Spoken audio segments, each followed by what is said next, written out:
नमस्कार. आज आपण एका अशा विषयावर बोलणार आहोत जो खूप नाजूक आहे पण तितकाच महत्त्वाचा.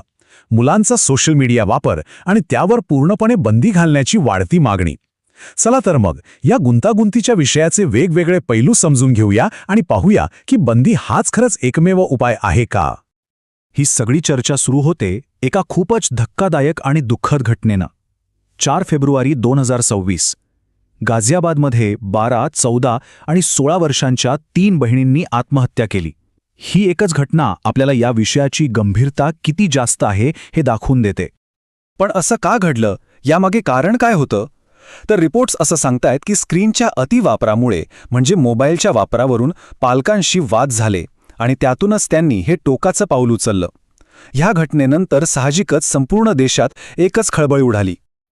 आणि मग काय, या घटनेनंतर लोकांकडून एकच आवाज उठू लागला की मुलांसाठी सोशल मीडियावर सरसकट बंदी घाला. ऐकायला किती सोपा आणि सरळ उपाय वाटतो नाही का? पण प्रश्न हा आहे की हा उपाय खरंच तेवढा प्रभावी आहे का?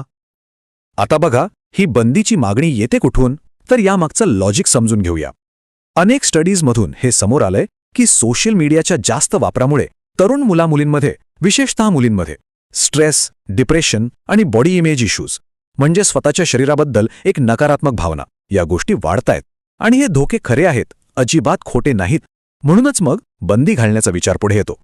आणि गंमत म्हणजे असं फक्त आपल्याच देशात होतंय असं नाहीये. हा तर एक ग्लोबल ट्रेंड बनतोय. बघा ना, ऑस्ट्रेलिया, फ्रान्स, स्पेन असे कितीतरी देश आहेत जे मुलांच्या मेंटल हेल्थची काळजी म्हणून त्यांच्यासाठी सोशल मीडियावर काही ना काही बंधनं आणत आहेत. पण इथेच एक मोठा पण आहे. बंदी घालण्याचा उद्देश जरी चांगला असला तरी तो उपाय पूर्ण नाहीये. उलट तो अपुरा आहे, विशेषतः आपल्या भारतासारख्या देशात. चला आता जरा खोलात शिरूया आणि बघूया की बंदी घातल्याने नक्की प्रॉब्लेम्स काय होऊ शकतात. तर पहिला मुद्दा आणि सगळ्यात मोठा अडथळा तो आहे टेक्नॉलॉजीचा. आजकालची मुलं, टीनेजर्स आपल्यापेक्षा कितीतरी जास्त हुशार आहेत टेक्नॉलॉजीमध्ये.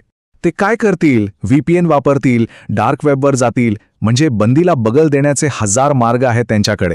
आणि समजा सरकारने ID व्हेरिफिकेशन कंपल्सरी केलं तर काय होईल? तर आपल्या सगळ्यांवरच पाळत ठेवण्याची एक मोठी सिस्टम तयार होण्याचा धोका आहे. हा एक वेगळाच प्रॉब्लेम. आता येऊया दुसऱ्या मुद्द्याकडे. हा विकासाशी संबंधित आहे. आपल्याला वाटतं की सोशल मीडिया म्हणजे फक्त टाइमपास, पण अनेकांसाठी तसं नाहीये. ते त्यांच्यासाठी जगाशी जोडलं जाण्याचं एक साधन आहे. विचार करा, गावातली मुलं किंवा LGBTQ+ कम्युनिटीमधले तरुण किंवा ज्यांना काही शारीरिक अपंगत्व आहे, या सगळ्यांसाठी सोशल मीडिया म्हणजे काय? तर माहिती मिळवण्याचं, आपल्यासारख्या लोकांना शोधण्याचं आणि सगळ्यात महत्त्वाचं म्हणजे स्वतःला एक्सप्रेस करण्याचं एक माध्यम आहे. एक प्रकारे त्यांची लाईफलाईनच आहे ती. आता तिसरा मुद्दा, आणि हा थेट आपल्या लोकशाहीच्या मूल्यांना हात घालतो. इथं गंमत काय माहितीये की ज्या मुलांसाठी हे सगळे नियम बनवले जात आहेत ना, त्यांनाच या पूर्ण प्रोसेसमध्ये कुठेच विचारलं जात नाहीये. त्यांचं मत काय, त्यांच्या गरजा काय, याचा काही विचार न करता थेट त्यांच्यावर निर्णय लादणं, हे कितपत बरोबर आहे? हा एक मोठा प्रश्न आहे. आणि आता चौथा मुद्दा, जो आपल्या भारतीय परिस्थितीमध्ये खूप खूप महत्त्वाचा आहे. आपण सगळेच जाणतो की आपल्या समाजात मुलींना मोबाईल आणि इंटरनेट वापरायला आधीच किती बंधनं असतात. आता विचार करा, अशा परिस्थितीत जर सरकारने सरसकट बंदी आणली तर काय होईल? अनेक घरांमध्ये मुलींच्या हातातून फोनच काढून घेतला जाईल, म्हणजे जी डिजिटल असमानता आहे ती आणखीनच वाढेल. बरं, मग आता प्रश्न येतोय ती जर बंदी हा उपाय नाही तर मग करायचं काय? नुसते प्रॉब्लेम सांगून तर चालणार नाही. सोल्युशन काय आहे? चला आता त्यावर बोलूया, कारण या समस्येवर एक जास्त चांगला आणि प्रभावी मार्ग नक्कीच आहे. तर यावरचा उपाय 3 टप्प्यांमध्ये बघता येईल. सगळ्यात पहिलं, बंदी घालण्याऐवजी ह्या मोठ्या टेक कंपन्या आहेत ना, त्यांच्यावर कायद्याने जबाबदारी टाकायला हवी. दुसरं म्हणजे मुलांवर सोशल मीडियाचा नक्की परिणाम काय होतोय यावर व्यवस्थित रिसर्च करायला हवा. आणि हो, मुलांनाही या निर्णय प्रक्रियेत सामील करून घ्यायला हवं. आणि तिसरी गोष्ट, हे नियम फक्त सोशल मीडियापुरते न ठेवता AI चॅटबॉट सारख्या सगळ्याच डिजिटल प्लॅटफॉर्म्सना लागू करायला हवेत.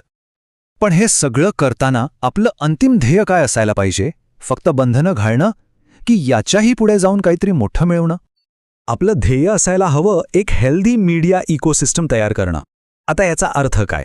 तर एक असं ऑनलाईन जग तयार करणं जे मुलांसाठी सुरक्षित असेल, त्यांना सपोर्ट करेल आणि महत्त्वाचं म्हणजे त्यांना डिजिटल जगात वावरायला सक्षम बनवेल, त्यांना जगापासनं तोडणार नाही. आणि खरं तर हेच या सगळ्या चर्चेचं सार आहे. आपला उद्देश मुलांना डिजिटल जगापासून लांब ठेवणं हा नाहीये, तर त्यांना या जगात सुरक्षितपणे आणि जबाबदारीने कसं वावरायचं हे शिकवणं हे आहे. म्हणजे मार्गदर्शन महत्वाचं आहे, बंदी नाही.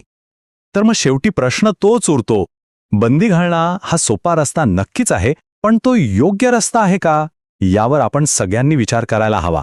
कारण हा विषय खूप गुंतागुंतीचा आहे आणि त्यावर प्रत्येकाने आपापलं मत बनवणं गरजेचं आहे.